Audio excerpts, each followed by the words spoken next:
बैसाख का महीना चल रहा है। शंकर के शिवालय में जाओ, शिव के शिवालय में 3 स्थानों का स्पर्श अवश्य जरूर। किसी मंदिर में शंकर जी के शिवलिंग को छूने नहीं देते, जैसे दक्षिण साइड में, साउथ में।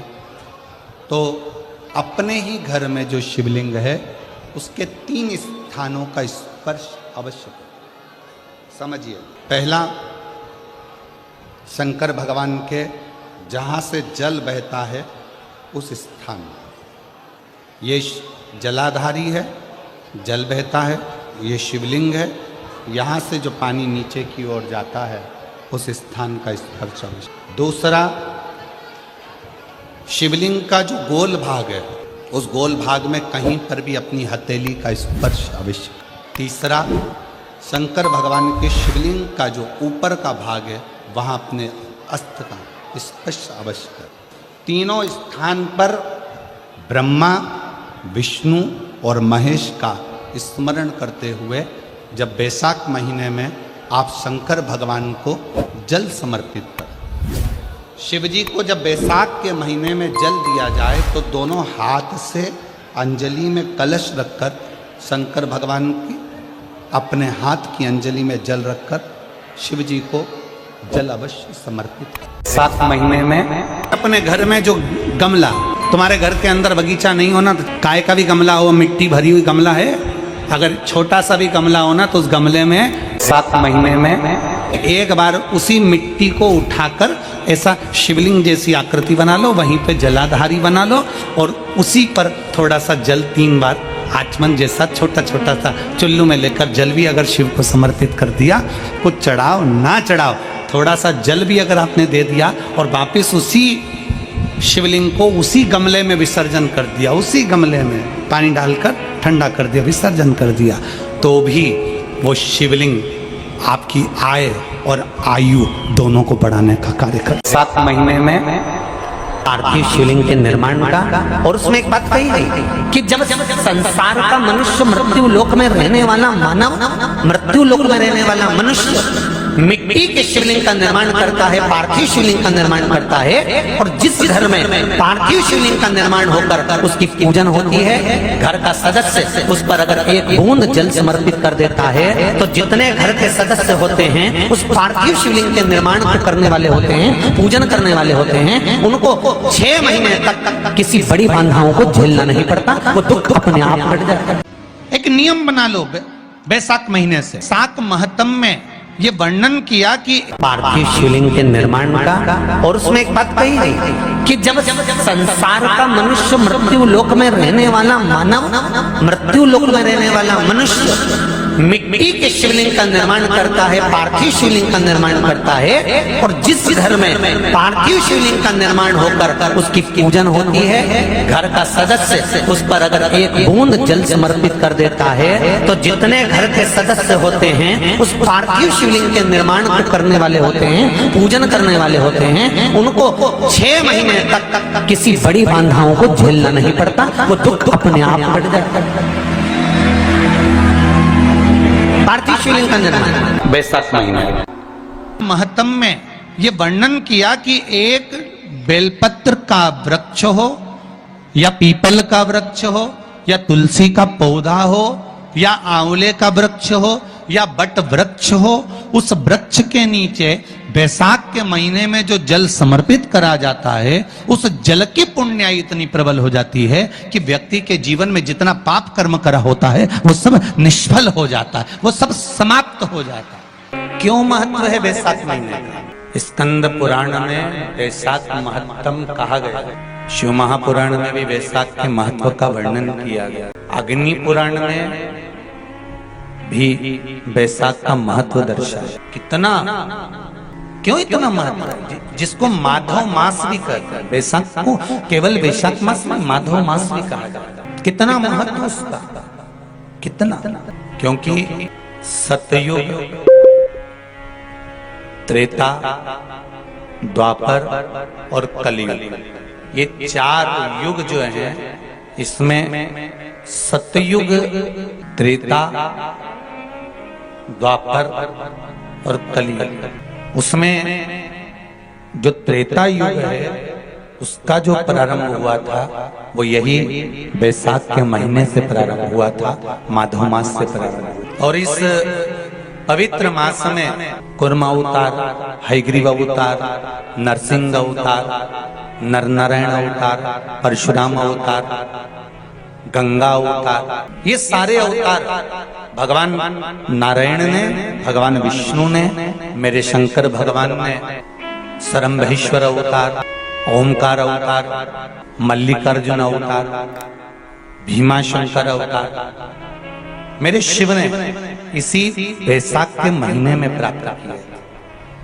मेरे नारायण ने परशुराम अवतार, नारायण अवतार, स्वयं हयग्रीव अवतार, कुर्म अवतार, नरसिंह अवतार, ये सारे जितने अवतार हैं मेरे भगवान विष्णु ने इसी बैसाख महीने में प्राप्त किया। ऐसे कई अवतारों का दर्शन हमारे को बैसाख महीने में हो जाता है।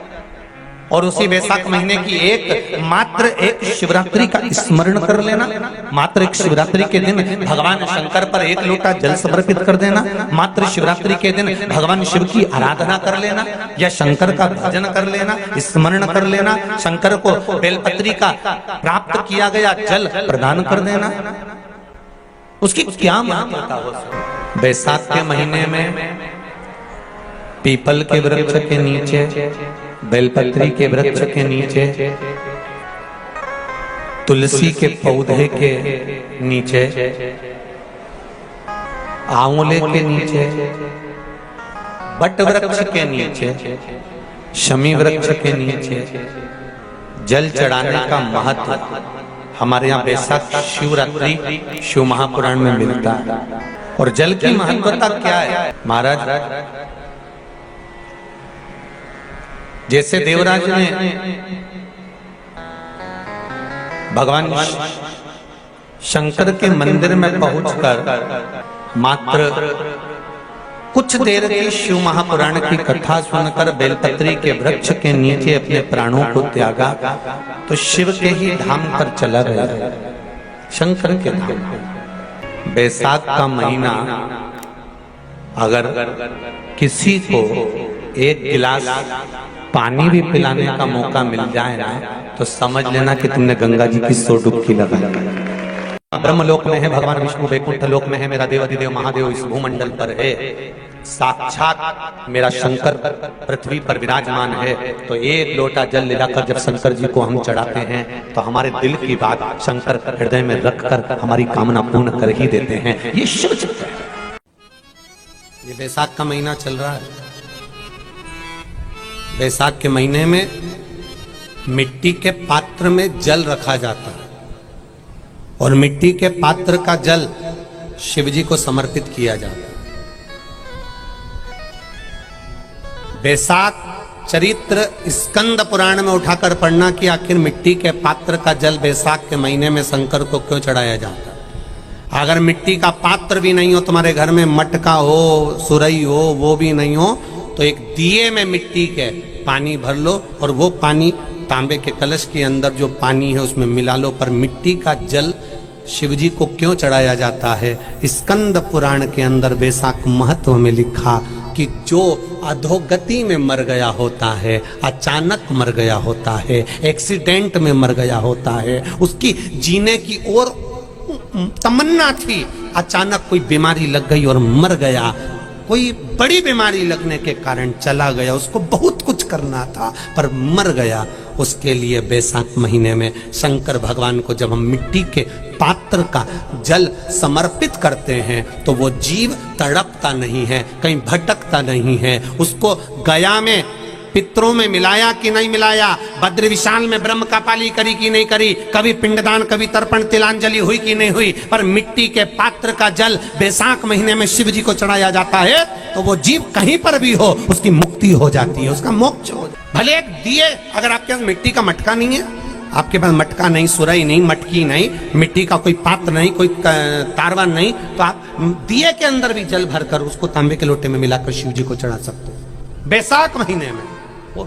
जिस नारी के गर्भ में बच्चा 1-2 महीने का, 4 महीने का किसी का गिर गया हो, बच्चा चले गया 2 महीना, 4 महीना, 6 महीने का समाप्त हो, उसको चढ़ाना चाहिए बैसाख महीने में शिव को जल, मिट्टी के पात्र का जल। परिवार में कोई अधोगति में चले गया, चढ़ाना चाहिए मिट्टी के पात्र का।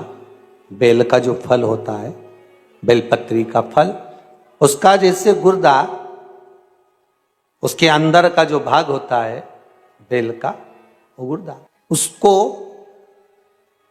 अग्नि में जलाकर उसकी भस्म तैयार कर कर छान कर जब जब आपके यहां विद्वान ब्राह्मण शिव जी का अभिषेक कराते हैं, पूजन कराते हैं, तो उसमें लिखते हैं पूजन के साहित्य में, बेलपत्री, धतूरा, दुर्वा, ये उसमें नीचे लिखेंगे भस्म। लिखते कि नहीं लिखते? लिखते हैं ना, भस्म अभिषेक में चाहिए रहती।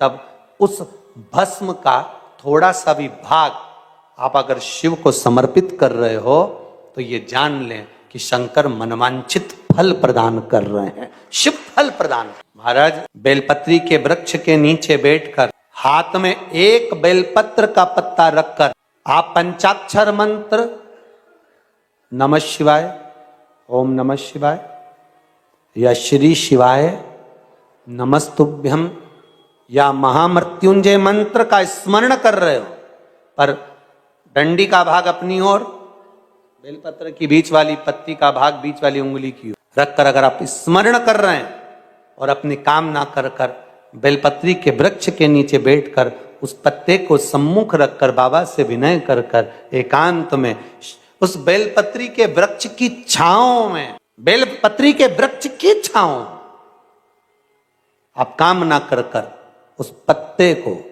शंकर भगवान के ऊपर समर्पित कर रहे हैं, तो ये जान कर रखें कि पार्वती और शिव का मिलन करवा रहे हैं और अपनी मनवांछित फल कामना पूर्ण करवा रहे हैं। क्योंकि शिव और पार्वती का जब मिलन होता है, शंकर पार्वती जब एक दूसरे के सम्मुख में होते हैं, शिव और पार्वती जब एक दूसरे के सामने अपने बच्चों के कारण एक दूसरे के सम्मुख में आते हैं, तो उनके चेहरे पर प्रसन्नता का भाव आ जाता है।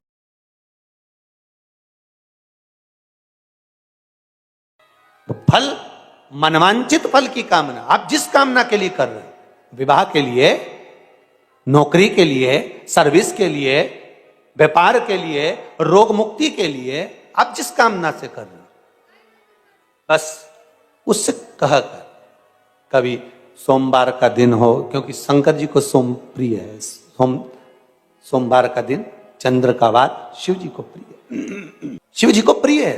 किसी ने पूछा, गुरुजी शिव जी की प्रियता चंद्र में? हां, क्योंकि चंद्र शीतल है, शंकर भगवान के कंठ पर विष है, शीतलता का भाव अच्छा लगता है। शंकर भगवान को इसलिए कहते भोले, भोले को भोला पसंद है।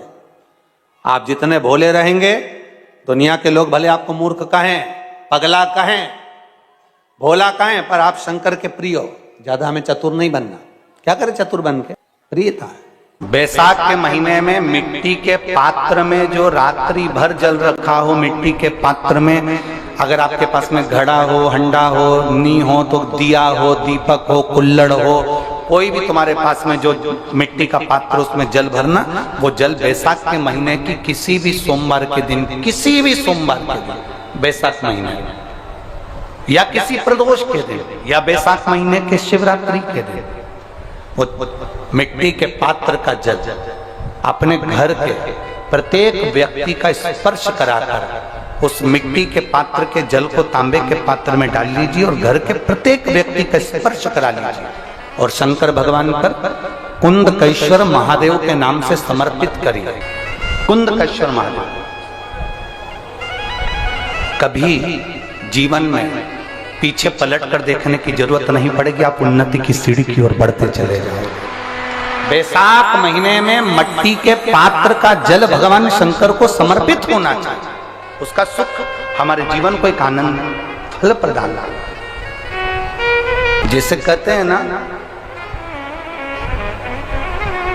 कोई अच्छा मिले ना मिले, धन मिलने से कोई भाग्यशाली नहीं होता, सत्ता मिलने से कोई भाग्यशाली नहीं होता, वैभव मिलने से कोई भाग्यशाली नहीं होता। महाराज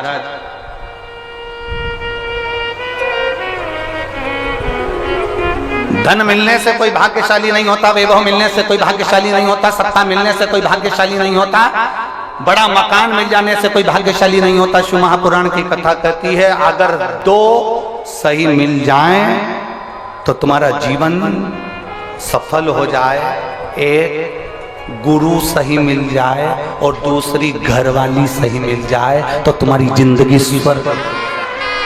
दुनिया का सबसे भाग्यशाली व्यक्ति वो होता है जिसको दो ठीक मिल गए, दो अच्छे मिल गए। एक गुरु अच्छा मिल जाए, दूसरी जम के बोलो घरवाली अच्छी मिले। गुरु अच्छा मिलेगा तो तुम्हें स्वर्ग की सीढ़ी चढ़ा देगा और घरवाली अच्छी मिलेगी तो घर को स्वर्ग बना देगी।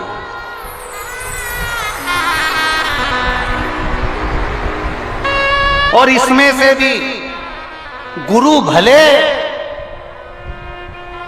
पीछे रह जा पर जगदम्बा।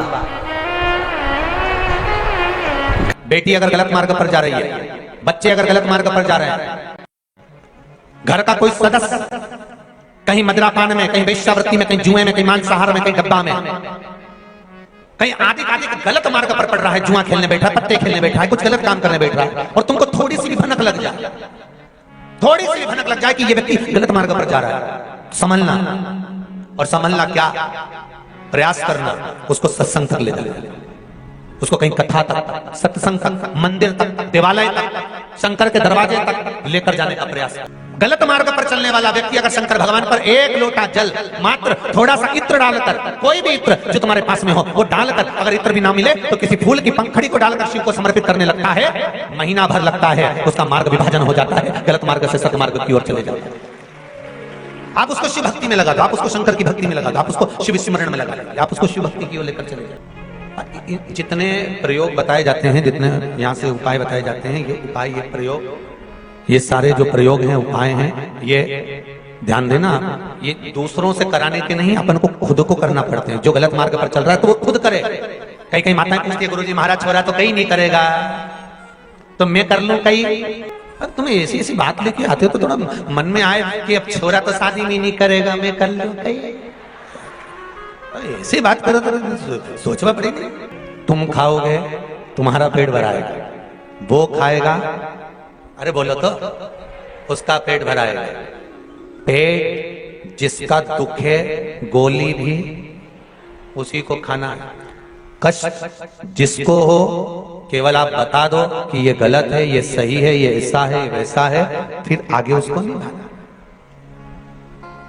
और बहुत ध्यान से सुनना दीजिए, बेटा बेटी जब तक कुंवारी है, माँ और बाप जो करते हैं बच्चों के लिए वो उसको मिलता है। बहुत ध्यान देना, बेटा और बेटी का जब विवाह हो जाता है, दूसरे गोत्र की लड़की जब तुम्हारे गोत्र में आ जाती है, तुम्हारे बेटे से संबंध हो जाता है, या तुम्हारी बेटी दूसरे गोत्र में चली जाती है, तब माता पिता अपने बेटों के लिए, अपनी बहू के लिए या अपनी बेटी के लिए, अपने दामाद के लिए कुछ करते हैं, वो श्रेष्ठता नहीं बनती। हाँ, हाथ लगवा कर, जैसे आप जल चढ़ाने जा रहे हो और बहू के लिए चढ़ा रहे हो या पति के लिए या बेटे के लिए चढ़ा रहे हो, पति के लिए तो चल जाएगा पर बेटे के लिए चढ़ा रहे हो, बेटे का हाथ का स्पर्श होना जरूरी है।